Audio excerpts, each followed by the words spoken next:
చేస్తే ఏంటి నాకు పాపం తగులుతుందని నాకు తెలుసు. కాబట్టి ఇంకొక గూస్ బంప్స్ వచ్చే వీడియో కూడా చూద్దాం బండి. ఈ విషయం చాలా మందికి తెలియదు. ఇంకా తెలిస్తే ఆశ్చర్యపోతారు. ఈ విషయం మొత్తం విన్నాకనే తీర్పు చెప్పండి. 12 రోజులు 12 కృష్ణ కథల్లోని డే 11 కి స్వాగతం. సుమారు 17-18వ శతాబ్దంలో పాండిచ్చేరి, గోవా, దియు, దమన్ ఇవన్నీ పోర్చుగీస్ ఆధీనంలో ఉండేవన్నమాట. కెప్టెన్ ఆల్బాక్ బీటో అనే వ్యక్తి అప్పుడు పెద్ద ఓడని పాండిచ్చేరికి తీసుకెళ్తున్నాడు. ఆ ఓడలో అప్పుడు పాండిచ్చేరిలో దేశంలోని అతిపెద్ద చర్చి కడుతున్నారనమాట. ఆ చర్చికి పెట్టాల్సిన బెల్ ఆ ఓడలో ఉంది కాబట్టి కెప్టెన్ ఆల్బాక్ బీటో ఆ ఓడని తీసుకెళ్తున్నారు. అదే సమయంలో ఒక పెద్ద తుఫాను ఇంకా తిమింగలం రెండు ఒకేసారి ఓడ వైపుకు దూసుకొస్తున్నాయి. ఆ కెప్టెన్ ఆషామాషివాడు కాదు. ఆ కెప్టెన్ కి 18 ఏళ్ల ఎక్స్పీరియన్స్ ఉంది. అప్పుడు ఆ కెప్టెన్ ఒక వ్యక్తిని మూలకు కూర్చొని ఒక ఫోటోలో ఏదో దేవుడిని ప్రార్థించడం చూశారు. ఆ ఫోటోలో పూరి జగన్నాథ స్వామి, సుభద్రాదేవి ఇంకా బలరాముడు ఉన్నారనమాట. అతను శాంతంగా ఏ భయాలు లేకుండా ఆ ఫోటోని చూస్తూ ప్రార్థిస్తున్నాడు. ఈ కెప్టెన్ వచ్చి ఏం చేస్తున్నావు, నువ్వు ఎవరిని ప్రార్థిస్తున్నావు, ఏంటిది అంటే జగన్నాథ స్వామి మనకి ఏది మంచో అదే చేస్తారు, ఏం కంగారు పడకండి అని చెప్తాడు. అప్పుడు ఈ కెప్టెన్ అతని మాటలు విని నిజంగా మీ జగన్నాథ స్వామి ఎంత గొప్పవాడైతే మన వైపు దూసుకొస్తున్న తిమింగలం ఇంకా తుఫాను ఆపేయాలి. ఇప్పుడు నేను ఏదైతే బెల్ తీసుకెళ్తున్నానో ఆ బెల్ నేను జగన్నాథ స్వామికి ఇచ్చేస్తాను, ఇంకా ఈ ఓడలో ఉన్న మొత్తం నిధి కూడా జగన్నాథ స్వామికి ఇచ్చేస్తాను అని మనసులో అనుకుంటాడు. అప్పుడు అతను ఓడపైకి ఎక్కి చూస్తాడు, తిమింగలం దూరం వెళ్ళిపోతుంది. తిమింగలం వెళ్ళిపోతుంది, మరి తుఫాన్ సంగతి జగన్నాథ అని చెప్పి అతను జగన్నాథుని ప్రార్థిస్తాడు. సడన్ ఓ పెద్ద ఉరుము వస్తుంది. ఆ ఉరుముతో పాటు తుఫాను కూడా మాయమైపోతుంది. ఈ బెల్ ని మందిరానికి దక్షిణం వైపున లోపల ప్రాంగణంలో నీలాద్రి విహార అనే చోట్ల ఈ లైన్స్ తో రాసి ఉంచారు. జై జగన్నాథ్. అర్థమైందా ఈ స్టోరీ? ఓకే, ఎవడో ఏదో బెల్ తీసుకొస్తున్నాడంట, ఏదో వచ్చిందంట, ఏదో ఏంటి పూరి జగన్నాథుడి ఏంటి ఫోటో ఎవరో చూసి ప్రార్థిస్తున్నాడంట, తుఫాన్ ఆగిపోవాలి అన్నాడంట, తుఫాన్ ఆగిపోయిందంట, తిమింగలం వెళ్ళిపోయిందంట, సో కాబట్టి తీసుకొచ్చి ఇచ్చేసాడంట.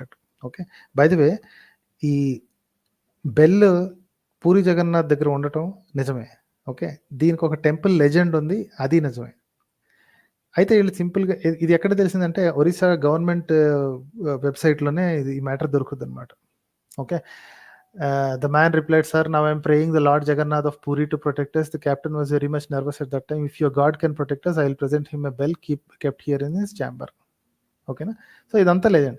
At last it can be said that there are numerous legends heard on Lord Jagannath. Some of them are based on historical evidences, some of them are usually propagated by staunch devotees.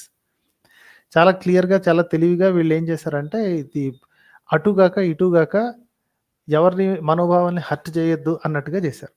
Okay, so మొత్తానికి ఈ స్టోరీలో bell అక్కడ ఉండటం అనేది నిజంగా candidate అక్కడ protect చేశా అంటే జగన్నాథుడికి పూజించాడా, పూజించిన జగన్నాథుడు ఈ బెల్ నాకు ఇస్తాడు అన్న ఆలోచనతోటి అన్న లంచం చూసి ఆ తుఫాన్ని ఆపేశాడా అనేది తర్వాత సంగతి. కాకపోతే సింపుల్ పాయింట్ ఏంటంటే complete works of Swami Vivekananda అనే పుస్తకం చదివితే అందులో volume 3 lectures from Colombo to Almora అనే ఒక సబ్ చాప్టర్ చదివితే temple of Jagannath is an old Buddhistic temple అంటాడు. And this is clearly mentioned by Swami Vivekananda. మీరు తర్వాత you can read up the entire story. ఈ ఎంటైర్ స్టోరీ చదివిన తర్వాత అంటే స్వామి వివేకానంద రాసిన స్టోరీ చదివిన తర్వాత you will have a lot more questions. ఆ క్వశ్చన్స్ పట్టుకుని ఇక్కడికి వచ్చేయండి. ప్రస్తుతానికి మీరు అర్థం చేసుకోవాల్సిందంటే స్వామి వివేకానందుడి ప్రకారం temple of Jagannath is actually a buddhistic temple. ఈ లెక్కన ఆ క్యారెక్టర్ ఆ బీటో ఆల్బర్ట్ బీటో ఏదో చెప్పింది కదా, ఆ బీటో ఎవరికి పూజించాడండి? లోపల ఉన్నాడు. సో ఎవరికి ఇచ్చి ఉంటాడండి? జగన్నాథ్ టెంపుల్కి ఇచ్చాడు కదా. అది ఎనీవే, నెక్స్ట్ ఇంకొక క్యారెక్టర్ని చూద్దాం. మన నీచాతి నీచుడు